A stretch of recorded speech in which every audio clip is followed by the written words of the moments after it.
தமிழ்நாடு அரசியல்ல இதுவரைக்கும் காண கிடைக்காத அரிய அரிய காட்சிகள் எல்லாம் நாங்க இப்ப பார்த்துக்கிட்டு இருக்கிறோம். ஆமா, தமிழக முதலமைச்சர் மாண்புமிகு விஜய் அவர்கள் முன்னாள் முதலமைச்சரும் திமுகவின் தலைவருமாகிய ஸ்டாலின் அவர்களை தன்னுடைய இல்லத்துக்கே சென்று இப்ப கொஞ்ச நேரத்துக்கு முதல் சந்திச்சிருக்கிறாரு. பதவியேற்ற அடுத்த நாளே தன்னுடைய அரசியல் எதிரியாக பார்க்கப்பட்ட ஒரு தலைவரை மரியாதை நிமித்தமாக போய் சந்திக்கிறது தமிழக அரசியல்ல ஒரு புதிய அத்தியாயத்தை ஆரம்பித்து வச்சிருக்குன்னு தான் சொல்லணும். விஜய் அவர்கள் தன்னுடைய அரசியல் பிரச்சாரங்கள்ல திராவிட முன்னேற்ற கழகத்தை தன்னுடைய பிரதான அரசியல் எதிரின்னு அடையாளப்படுத்தி ரொம்பவே கடுமையா விமர்சிச்சு பேசினாரு.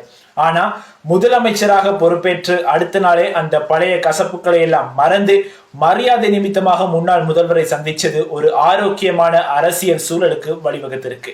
நான் நேத்து வீடியோல சொன்ன மாதிரி மெஜாரிட்டி கிடைச்ச உடனே முதலாளா வாழ்த்து சொன்னதும் முன்னாள் முதல்வர் ஸ்டாலின் அவர்கள் தான். அந்த வாழ்த்துக்கு மரியாதை செலுத்துற விதமா இன்னைக்கு விஜய் அவர்கள் அவரை போயிட்டு சந்திச்சிருக்கிறாரு. இது ஒரு மிக சிறந்த ஒரு ஸ்மார்ட் மூவ். என்னுடைய தனிப்பட்ட கருத்தை சொல்லணுமா இருந்தா இது ரொம்ப ஒரு நல்ல முடிவு. ஏன்னா நம்ம நாடா இருந்தாலும் சரி, அதாவது இலங்கையா இருந்தாலும் சரி, இந்தியாவா இருந்தாலும் சரி, எதிர்கட்சிகள்னா அரசாங்கம் செய்யற எல்லாத்தையும் எதிர்க்கணும், நல்ல விஷயமா இருந்தாலும் எதிர்க்கணும் ஒரு அப்படிங்கிற ஒரு மைண்ட் செட் இருக்கு.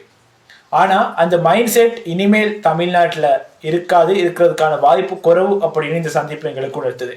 விஜய் அவர்கள் இன்னும் கொஞ்ச நேரத்துல பல்வேறு மூத்த அரசியல்வாதிகளையும் மரியாதை நிமித்தமா சந்திக்க இருக்கிறாரு. ஆனா ஸ்டாலின் அவர்களுடனான இந்த சந்திப்பு தான் இப்போ ஒட்டுமொத்த இந்தியாவோட கவனத்தையும் ஈர்த்துக்கிட்டு இருக்கு.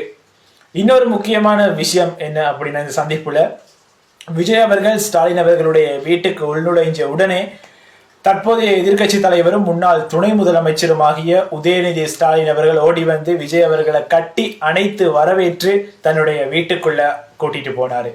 இதெல்லாம் தமிழருடைய அரசியல் களத்துல வரலாற்றிலேயே காண கிடைக்காத அரிய காட்சிகள். மேடையில விமர்சனம், மக்கள் மத்தியில அவங்க கொள்கை, ஆனா வெளியில வரும்போது ஒருத்தருக்கு ஒருத்தர் கொடுத்துக்கிற இந்த மரியாதை தான் உண்மையான ஜனநாயகமா நான் பாக்குறேன். விஜய் அவர்களின் இந்த அதிரடி மற்றும் மென்மையான அணுகுமுறை மக்களிடையே ஒரு பெரிய நம்பிக்கையை தந்திருக்கு. ஸோ இது தொடர்பான உங்களுடைய கருத்துக்களை மறக்காம கமெண்ட்ல சொல்லுங்க. வீடியோ பிடிச்சிருந்தா லைக் பண்ணுங்க. உங்களுடைய ஃபேமிலி அண்ட் ஃப்ரெண்ட்ஸ் கூடயும் மறக்காம இந்த வீடியோவை ஷேர் பண்ணிக்கங்க. அடுத்த ஒரு புது வீடியோல சந்திப்போம்.